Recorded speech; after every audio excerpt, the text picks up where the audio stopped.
Mula sa Manila ay bumiyahe si Roxanne patungo sa liblib na baryo ng San Agustin. Walang dahilan, wala siyang kilala ron. Gusto lang talaga niya magpunta sa isang lugar na malayo sa lahat. Nakita lang niya ang lugar na yon sa internet at ayon sa nabasa niyang article, ang liblib na baryong yun ay may isang komunidad ng mga aswang. Napabuntong hininga siya habang ini-imagine na kinakain siya ng mga aswang. Sa isip ay mas mabuti na yon kaysa patuloy niyang maramdaman ang pagkawasak ng puso nang magpakasal ang best friend niyang si Dylan na lihim niyang minamahal. Basta gusto na lang niya na maglaho. Ang totoo, hindi naman talaga siya naniniwala sa mga aswang. Gusto lang niya na magtago sa liblib na lugar na yon. Ang inaasahan niyang daratnan sa baryo ay isang payapang komunidad na nakikinabang sa ganda at biyaya ng kapaligiran. Baka doon ay makasumpong siya ng katahimikan ng loob. Habang binabaybay niya ang lugar, ay napansin niya ang isang lalaki na tila sumusunod sa kanya. Nakasuot ng pambukid ang lalaki nang malingunan niya. Nilapitan niya ito at matapang na tinanong kung bakit siya sinusundan. Isang babala ang binitawan sa kanya ng binatang nagpakilalang si Leonardo. Anito, mapanganib sa liblib. Teritoryo ito ng mga aswang kaya hindi siya dapat nagpunta roon. Natawa ang dalaga bago sinabing kung totoo ang sinasabi ng binata, bakit daw buhay pa ito at hindi pa nilapa ng mga sinasabing aswang. Anang dalaga, hindi niya kailangan ang katang-isip na yon ng mga taga-baryo. Ang kailangan daw niya ay isang komportableng bahay na matutuluyan. Lihim na humanga si Leonardo sa katapangan ng babae, ngunit muli niya itong binalaan na lumabas na sa baryo hanggat hindi pa lumulubog ang araw. Inis na tinalikuran ni Roxanne ang binata. Nagpatuloy si Roxanne sa paglalakad. Hindi na lang niya pinansin ang patuloy na pagsunod ng binata hanggang sa mapansin niyang wala namang kabahayan doon.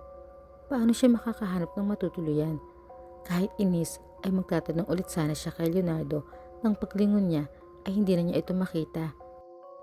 Ipinagpatuloy na lang niya ang paglalakad hanggang sa makita niyang lumulubog na ang araw. Nagmadali na siya sa paglakad.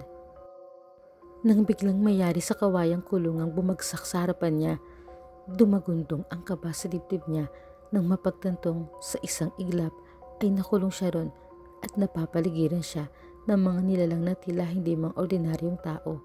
Sa takot ay nahimatay na lang si Roxanne. Pagmulat ng mga mata niya ay muling dumagundong ang kaba sa dibdib niya nang matiyak na hindi isang panaginip kundi nabihag talaga siya ng mga nakakatakot na nilalang. Nakita niya si Leonardo na isa sa kanila. Sinitsitan niya ang lalaki, humihingi siya ng tulong. Palihim naman siyang nilapitan ng binata at sinanyasan na huwag lumikha ng ingay. Ani Leonardo, hindi siya nagkulang sa pagbibigay ng babala sa dalaga pero hindi ito nakinig sa kanya. Ani Roxanne, hindi sermon ang kailangan niya kundi tulong. Nailing ang binata at sinabing tutulungan lang niya ang dalaga kung hihingi ito ng sorry sa kanya. Napilitan si Roxanne para sa kanyang kaligtasan. Pero ani Leonardo, kailangan nilang maghintay ng pagsikat ng araw kung kailan mahina ang kapangyarihan ng mga aswang. Hindi makapaniwala si Roxanne na totoo ang mga aswang at nabihag nila siya. Tinanong niya si Leonardo kung aswang din ba ito. Marahang tumango ang binata. Bakit daw siya ililigtas kung aswang din pala? Ayon sa binata, unang kita pa lang niya sa dalaga ay nakaramdam na siya ng tila paglipad ng mga paru-paro sa tiyan niya. Na tila ba may bumubulong sa puso niya na hindi dapat maging biktima ng mga aswang ang dalaga. Ikinatuwa naman iyon ni Roxanne at noon lang niya napagmasdan ang binata habang nagsasalita na maganda pala ang labi nito. Nangungusap din ang mga mata, matipuno ang dibdib at maayos ang tindig. Isang gwapong aswang kung ganon.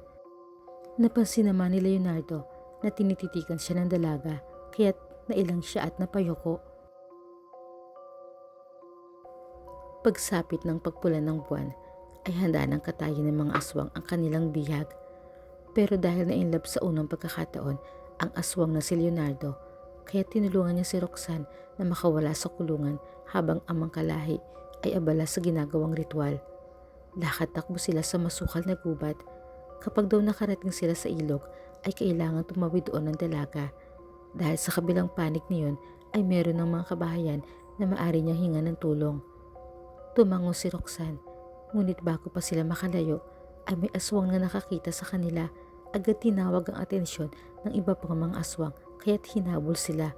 Puno ng galit, naglalaway na maabutan sila at mabawi ang kanilang bihag.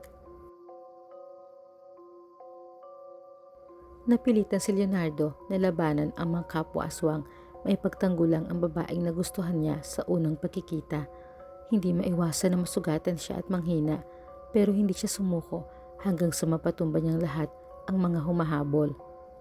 Sa wakas ay naitawid niya sa ilog si Roxanne, ngunit nang nandoon na ay ayaw nang humiwalay ng dalaga sa binata. Haniya, aalis lang siya ron kung sasama sa kanya si Leonardo. Hindi agad nakapagdesisyon ang binata, ngunit sa huli ay napasang-ayon din siya ng dalaga dahil ang sumama rito ay siya ring ibinulong ng puso niya. Kaya't dalawa na silang tumakas sa liblib na lugar ng mga aswang.